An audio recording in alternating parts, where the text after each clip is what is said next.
Ya, pemirsa, unjuk rasa mahasiswa menggugat Raperda RT RW di Lamongan, Jawa Timur berakhir ricuh.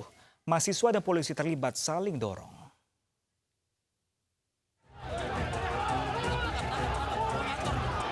Unjuk rasa mahasiswa yang menggugat Raperda RT RW di Lamongan, Jawa Timur berakhir ricuh.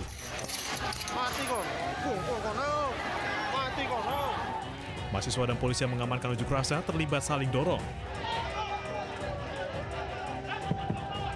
Kericuan terjadi saat pendemo berusaha masuk ke gedung DPRD Lamongan, namun dihalangi aparat.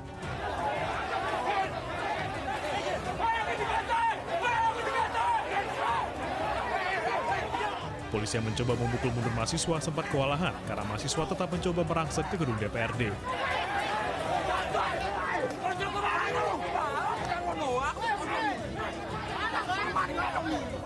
Sejumlah mahasiswa yang diduga sebagai pemicu kericuan diamankan dari konsentrasi massa.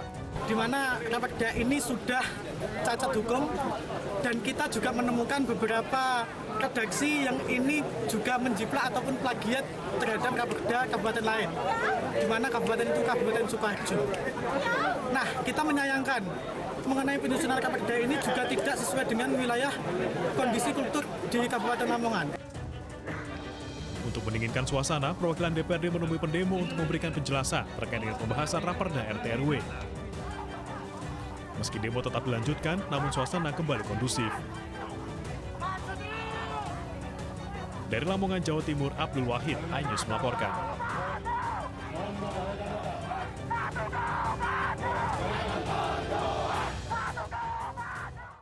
Ya, pemirsa, ratusan istri nelayan Kepulauan Sangkarang, Makassar, Sulawesi Selatan berunjuk rasa di rumah dinas Gubernur Sulawesi Selatan. Pendemo menolak tambang pasir laut di wilayah perairan Sangkarang karena menurunkan hasil tangkapan nelayan.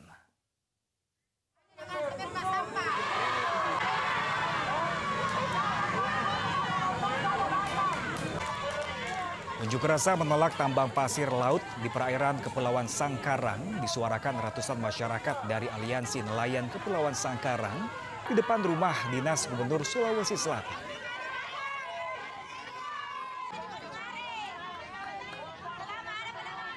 Menurut pengunjuk rasa, penambangan pasir laut berdampak negatif karena menurunkan hasil tangkapan laut. Selain itu, penambangan pasir dikhawatirkan menyebabkan abrasi bagi pulau-pulau yang berada di Kecamatan Sangkarang.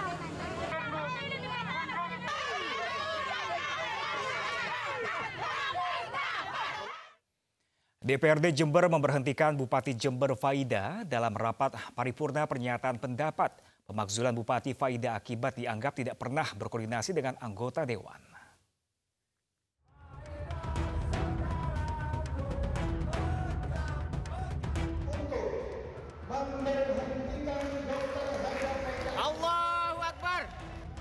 Seluruh fraksi di DPRD Jember sepakat untuk memberhentikan Bupati Jember Faida karena dianggap tidak pernah berkoordinasi dengan anggota dewan dalam menjalankan roda pemerintahan. Sebelum pembacaan putusan paripurna, masing-masing fraksi menyampaikan pendapatnya di hadapan sidang. 7 fraksi yang ada di DPRD Jember sepakat untuk memakzulkan Bupati Faida. Hasil sidang paripurna akan langsung dikirimkan ke Mahkamah Agung untuk ditindaklanjuti. Sementara itu di luar ruang sidang, ribuan warga Jember yang menamakan dirinya Aliansi Masyarakat Jember berunjuk rasa di depan gedung DPRD. Mereka meminta DPRD Jember yang menggelar rapat paripurna dengan agenda usulan hak menyatakan pendapat DPRD untuk memakzulkan Bupati Jember. Pendemo menilai selama 4 tahun lebih menjabat, Jember makin amburadul. APBD Jember hingga kini tidak pernah transparan dan membuat ekonomi Jember hancur hingga merugikan masyarakat. Usai membacakan pernyataan, pimpinan DPRD Jember menemui pendemo untuk menyampaikan hasil akhir dari sidang paripurna. Bahwa ini adalah proses konstitusi dan harus kita hormati. Artinya apa? Nanti ada pengadilan yang akan menetapkan, yaitu Mahkamah Agung. Halim meminta kepada masyarakat Jember untuk berdoa agar Mahkamah Agung secepatnya memberi jawaban atas kesepakatan yang telah dibuat oleh DPRD sehingga dapat menerima kepastian secepatnya. Setelah mendengarkan keterangan dari pimpinan DPRD, masa kemudian membubarkan diri dengan tertib. Dari Jember, Jawa Timur, Bambang Sugiarto, iNews melaporkan. Ya, pemirsa, Bupati Jember Faida menegaskan pemakzulannya bernuansa politis terkait pencalonannya untuk periode kedua melalui jalur perorangan. Sementara DPRD Jember bersikukuh pemakzulan karena Bupati dianggap mengabaikan DPRD. Dan pemirsa, berikut cuplikan pernyataan Bupati Faida dalam dialog Ayu Sore Kamis kemarin. Bahwa Dewan melaksanakan haknya. Jangan saya yang mengambil sikap. Saya melanjutkan tugas saya sebagai satu amanat yang diberikan oleh masyarakat selama 5 tahun. Dan saya tetap bekerja, melanjutkan tugas dan fokus kepada utamanya adalah penanganan COVID di Kabupaten Jember. Dan untuk masalah yang disampaikan Dewan, ya kalau Dewan nanti melanjutkan ke MA, ya kita ikuti proses-prosesnya. Ya saya menyadari lah bahwa tahun ini adalah tahun politik ya. Jadi situasi memang berbeda dengan biasanya, apalagi saya juga akan maju lagi sebagai incumbent, namun melalui jalur independen dan baru saja beberapa hari yang lalu ditetapkan oleh KPU bahwa syarat dukungan sudah memenuhi syarat dari syarat minimal 121.000 terpenuhi 146.000. Dan ini seolah mengesankan bahwa saya ini anti partai, padahal tidak demikian. Saya sama sekali tidak anti partai.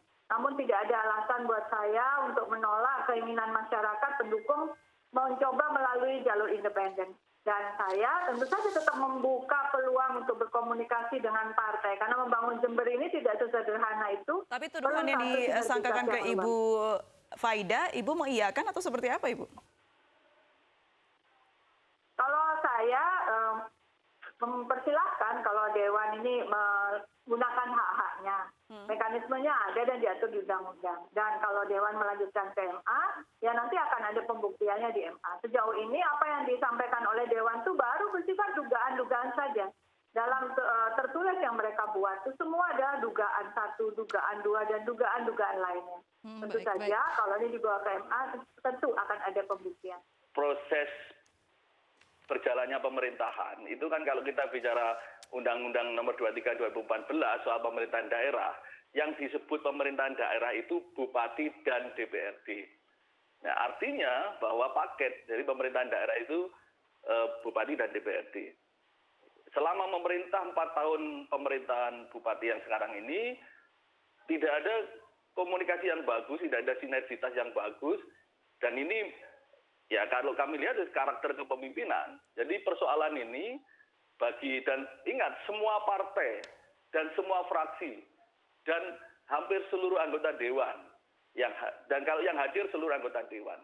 Artinya mungkin publik juga bisa menilai sebenarnya ini kondisinya seperti apa. Sudah 4 tahun memerintah dalam kondisi yang harusnya bekerjasama dengan DPRD, tapi tidak terjadi itu kerjasama. Bakal calon wali kota Surakarta, Gibran Rakabuming Raka menyalurkan bantuan sosial bagi warga yang terdampak pandemi COVID-19.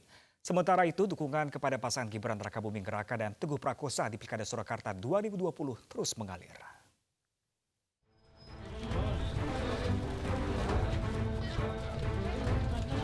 Setelah kantongi rekomendasi dari PDI Perjuangan, bakal calon wali kota Surakarta Gibran Rakabuming Raka bersama tim relawan menyalurkan bantuan sosial bagi warga yang berdampak dari pandemi COVID-19.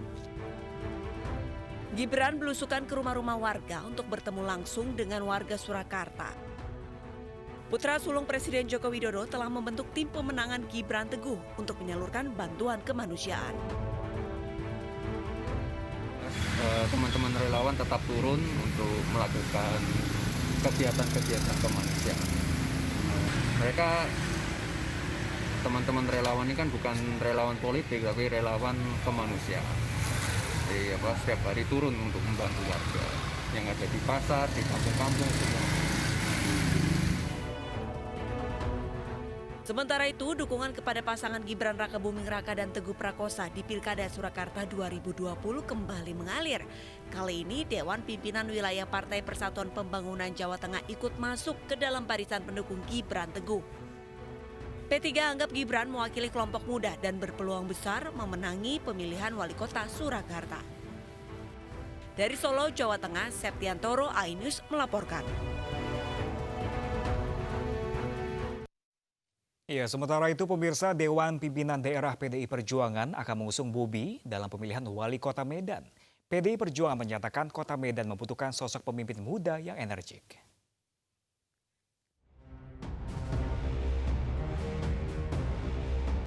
Langkah Bobi untuk maju sebagai calon wali kota Medan semakin terbuka lebar. Sinyal kuat terus dikeluarkan DPD PDI Perjuangan Sumatera Utara untuk mengusung menantu presiden ini. Sinyal dukungan ditegaskan pelaksana tugas Ketua DPD PDI Perjuangan Sumatera Utara Jarod Saiful Hidayat. Menurutnya, Partai PDI Perjuangan tidak mendukung petahana yang juga kader internal PDIP Akhyar Nasution karena kinerjanya selama memimpin Kota Medan kurang baik. Kita membutuhkan sosok pemimpin yang muda, yang fresh, yang membawa angin segar, ya, yang penuh kreatif, inovatif, karena ke depan akan terjadi proses regenerasi di dalam kepemimpinan baik di lokal maupun di nasional. Jadi kemarin terus terang saya sampaikan bahwa saya mengusulkan supaya Mas Bobi ya untuk dicalonkan dari PDI Perjuangan. Nantinya dalam mengusung Bobi Nasution pada Pilkada Medan, PDI Perjuangan juga akan tetap melakukan koalisi dengan sejumlah partai yang mendukung pemerintah. Dari Medan, Sumatera Utara, Ahmad Ridwan Nasution, iNews melaporkan. Ya, pemirsa, kita beralih ke informasi penanganan kasus korupsi. Komisi Pemberantasan Korupsi menetapkan 3 tersangka baru kasus dugaan tindak pidana korupsi proyek fiktif di PT Waskita Karya. Salah satunya Direktur Utama PT Waskita Beton Precast Jarod Subana.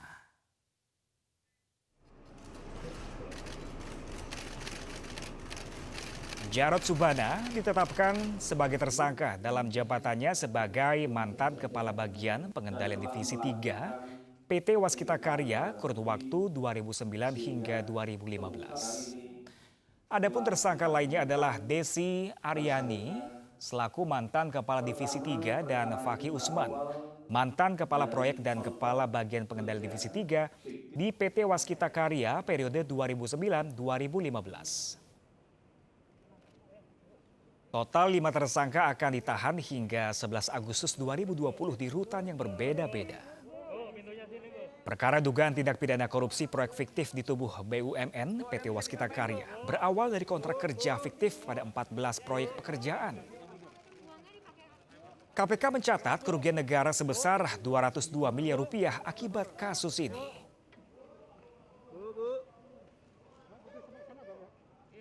Kami KPK akan menyampaikan perkembangan hasil penyidikan dugaan perkara tindak pidana korupsi dengan modus proyek fiktif yang terjadi dalam waktu periode 2009-2015 di Divisi 2 PT Waskita Karya Persero. Dan akibat tindak pidana korupsi dengan modus operandi pekerjaan fiktif itu telah merugikan keuangan negara kurang lebih 202 miliar. Sementara itu, pemirsa, Komisi Pemberantasan Korupsi akan mendalami apakah ada pelanggaran pemakaian anggaran pendapatan dan belanja negara tahun 2019. KPK tidak segan-segan akan bertindak sesuai hukum yang berlaku jika ada lembaga yang korupsi.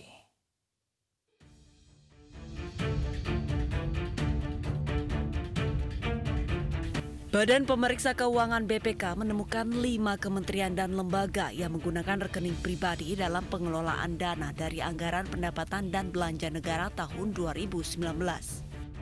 Hal ini ditemukan dari hasil auditor keuangan negara yang menemukan sejumlah penyimpangan, salah satunya penggunaan rekening pribadi.